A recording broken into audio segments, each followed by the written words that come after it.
BNR gold and diamonds తరుగు తక్కువ బంగారం ఎక్కువ ఇప్పుడు మన వైజాగ్లో.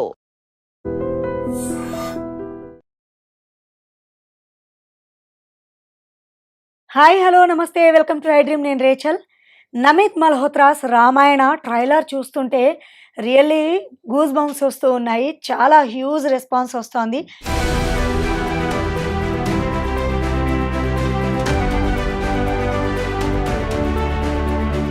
నాకైతే బాహుబలి వైబ్స్ వచ్చాయి. మరి ఇది ఎలా ఉండబోతోంది మూవీ? ఏంటి నిజంగా పాన్ ఇండియాని షేక్ చేస్తుందా లేదా అనేది తెలుసుకోవాలంటే మనతో పాటు ఉన్నారు సీనియర్ జర్నలిస్ట్ జిఆర్ మహర్షి గారు మనతో పాటు ఉన్నారు. వారితో మాట్లాడాల్సిందే. నమస్తే సార్. నమస్తే అమ్మా. ఎస్, ట్రైలర్ చూస్తుంటే నాకైతే బాహుబలి వైబ్స్ వచ్చాయి. మీకెలా అనిపించింది? ట్రైలర్ అద్భుతంగా ఉంది, గ్రాండియర్ ఉంది. బాహుబలి కంటే ఇంకా ఏదో ఉన్నట్టు అనిపిస్తుంది మనకి. ఎందుకంటే ఇది మనకు రామాయణం కదా కథ. బాహుబలి ఏమిటంటే అదొక emotional family drama with period. అంటే ఏమిటి, కొన్ని శతాబ్దాల క్రితము జరిగే ఒక కాల్పనిక కథ అది. ఇదేమిటంటే రామాయణం తెలియని వాళ్ళు ఎవరు ఉండరు. రామాయణం గురించి ఎంతో కొంత తెలియని వాళ్ళు ఎవరు ఉండరు. ఈ కథ అంతా మనకు తెలుసు. బాహుబలి కథ తెలియదు మనకు ఆ సినిమా చూసేటప్పుడు. అది దానికి దీనికి ఉన్న డిఫరెన్స్.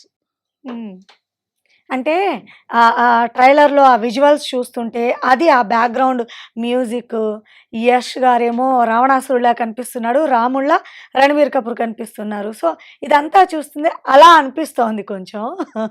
నిజమే. ఆ! బాహుబలి కూడా ఆ! భారతము లేదా రామాయణంలో ఉన్న కాస్త ఆ ఎలిమెంట్స్ తీసుకొని చేసింది. భారతం కథే కదా! హ్మ్. మనకు బాహుబలి అన్నదమ్ముల మధ్య వైరము, అన్నదమ్ముల ఆస్తి కోసం కొట్లాడుకోవడం అనేది మహాభారతంలోని మెయిన్ కథ అది. అంటే ఒకటి బాహుబలి అయినా, రామాయణమైనా ఏదైనా సరే మిక్స్డ్ విత్ ఎమోషన్స్. మీరు గ్రాండియర్ ఎంతనా ఉండొచ్చు. ఆ గ్రాండియర్‌కి అదనంగా ఎమోషన్స్ కలిస్తేనే గొప్ప సినిమాలవుతాయి. ఎమోషన్స్ మిస్ అయ్యి ఓన్లీ టెక్నాలజీ ఉంటే చూస్తారు. కానీ ఏదో మిస్ అవుతాం మనం. ఎమోషన్స్ రామాయణం అంటే ఏమిటి? విపరీతమైన ఎమోషనల్ ఒక కావ్యం అది. ఒక డ్రామా, ఒక ఎపిక్ అంటారే అట్లా. అది ఇప్పుడు మీరనేది వింటుంటే దీంట్లో ఒకటి చిన్నది మిస్ అయినట్టు నాకనిపిస్తోంది. చాలా స్టోరీస్ రామాయణం గురించి వచ్చాయి. స్టోరీ ప్రతి ఒక్కరికి తెలుసు మీరన్నట్టు.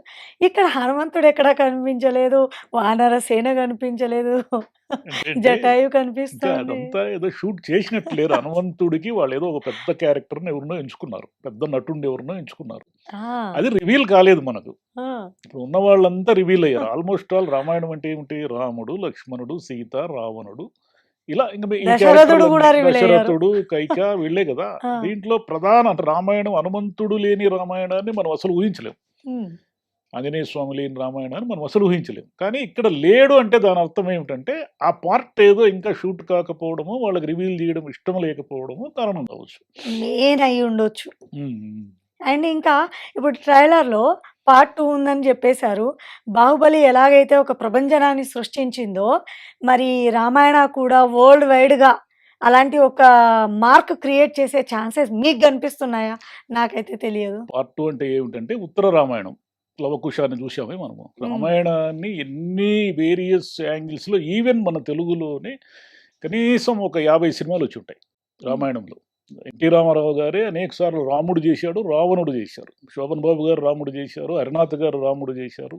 మన తెలుగులోనే అంతకు మునుపు అంటే ఎన్టీ రామారావు గారి కంటే ముందు గూడా అనేక రామాయణాన్ని బేస్ చేసుకున్న సినిమాలున్నాయి మనకు. ఈ సినిమాలన్నిటిని ఒకసారి చూస్తే రామాయణం అనేది వరల్డ్ వైడ్ ఇప్పుడు చూస్తారు. ఇంత మునుపు మనది చాలా చిన్న ప్రపంచం. హ్మ్. తెలుగైనా, హిందీ అయినా ఏమిటంటే మీరు ఒక 30 ఏళ్ల క్రితానికి ఇప్పటికి కూడా ఈ వరల్డ్ వైడ్ మార్కెట్ అంతా మారిపోయింది. మన సినిమాలు ప్రపంచమంతా అప్పట్లో అరకొరగా ఆడేవి. ఇప్పుడేమిటంటే వరల్డ్ వైడ్ మనకు మార్కెట్ ఉంది.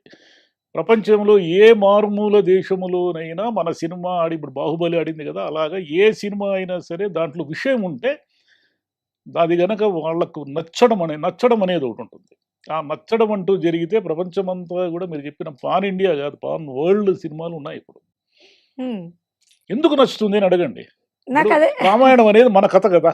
మన మనకు భారతదేశంలో నచ్చుతది. వాళ్ళకెలా వాళ్ళకి నచ్చుతుంది? ఎందుకు నచ్చుతుందంటే, ఏ సినిమాలోనైనా హ్యూమన్ రిలేషన్స్ అనేటివి ముఖ్యం.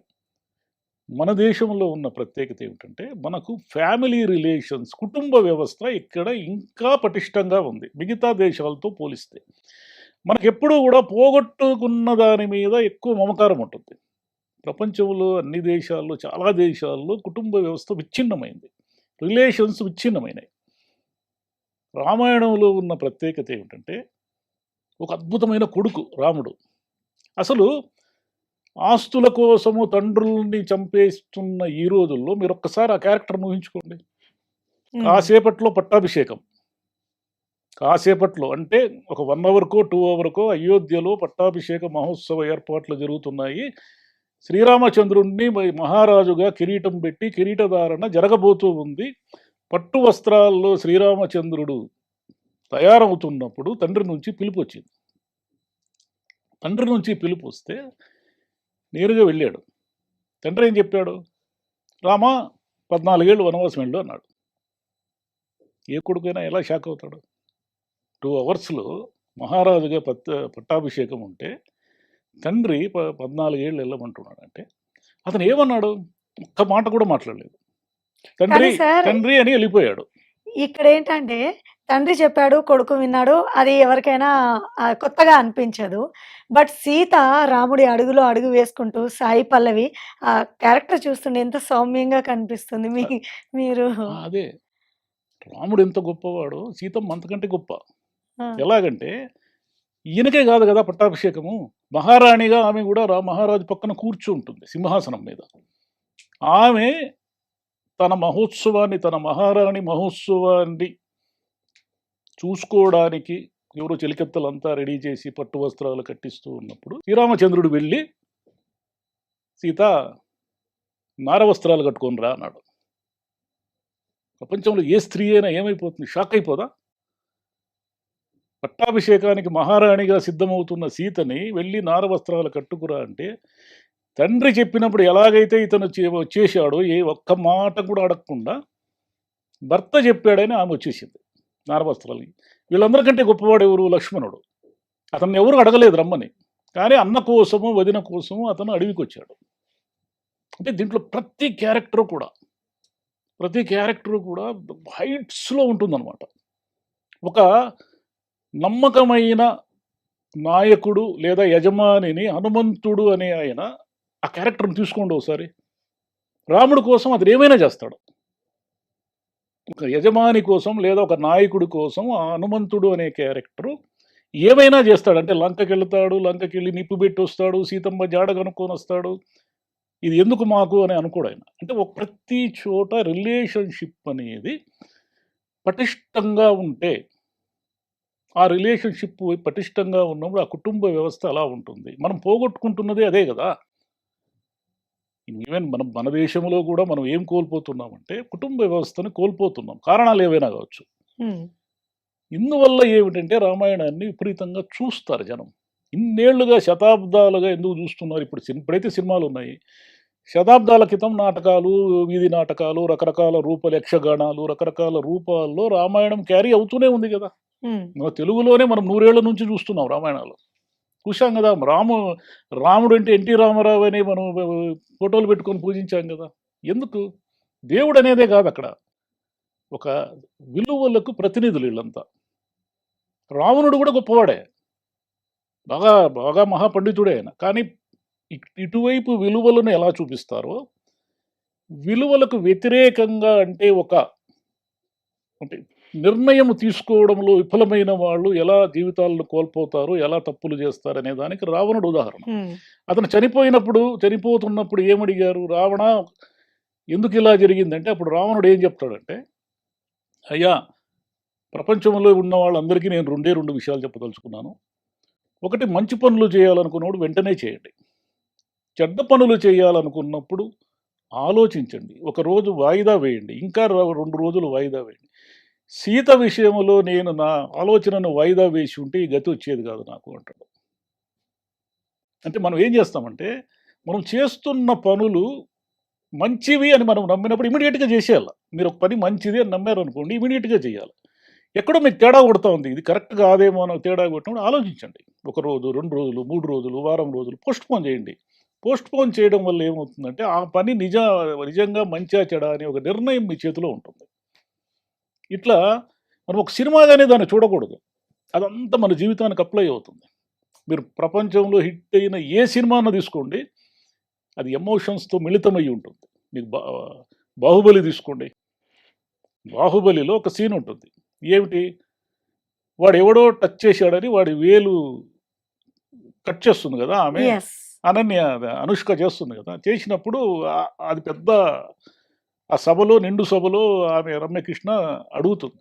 "ఇది ఎట్లా చేస్తావు నువ్వు? వాడు పెద్ద అధికారి గదా! అది ఇది" అన్నప్పుడు ఆమె చెప్తుంది ఎందుకు తాను కట్ చేశానని. అప్పుడు అతనేమంటాడు? అతను తల గదా కట్ తీసేయాల్సింది. నువ్వు చెయ్యి గాదు గదా! అంటే ఆ సీన్ విపరీతమైన ఎమోషన్స్‌తో ఉంటుంది గమనించండి. యెస్. ఆ సీన్ ఎన్ని యెస్. సార్లు చూస్తారో యూట్యూబుల్లో గూడా జనాలు. అంటే 'టైటానిక్' తీసుకోండి. అది ఒక షిప్ మునిగిపోవడం వల్ల హిట్ అయిన సినిమా గాదు. ఒక ప్రేమికులు తాము అనుకున్నది సాధించలేక ఆ షిప్ ప్రమాదంలో ఒక ప్రేమికుడు చనిపోతే ఆమె పడిన తపన అదంతా ట్రావెల్ అవుతుంది ఆ ఎమోషన్. అందుకు అది హిట్ అయింది. మీరు హిట్ సినిమాలు ఏవైనా తీసుకోండి. అది విత్ ఎమోషన్స్ ఉంటుంది. ఇప్పుడు ఈ ట్రైలర్‌లో గూడా మీరన్నట్టు 'రకుల్ ప్రీత్ సింగ్' శూర్పణఖ క్యారెక్టర్‌లో చాలా చక్కగా కనిపిస్తున్నారు. ముక్కు కట్ జేయడము. అది అంతే అది అంటారా? వాల్మీకి మహర్షే రాశాడు ఆ ముక్కు కట్ చేసే సీను. ఆ! కానీ 'రకుల్‌ప్రీత్ సింగ్' పాపం బావుంటుంది అమ్మాయి. ముక్కు కట్ చేస్తాడు. అక్కడ అలాగే ఆ సీన్ జరగకపోతే ఆ! రామాయణ మహాయుద్ధం రామ-రావణ యుద్ధమే జరగదు. అవును. ఆ సీన్ అంత ఇంపార్టెంట్ అక్కడ. సరే దాని మీద ఒక స్త్రీ ముక్కు చెవులు కోయడం న్యాయమా? అన్యాయమా? అనేది చాలా డిస్కషన్ చేయొచ్చు గానీ, కానీ రామాయణంలో ఆయన వాల్మీకి మహర్షి రాశాడు గాబట్టి, ఇంకోటి కూడా వాల్మీకి మహర్షి చెప్పినది ఇంకోటి కూడా ఉంది. అంటే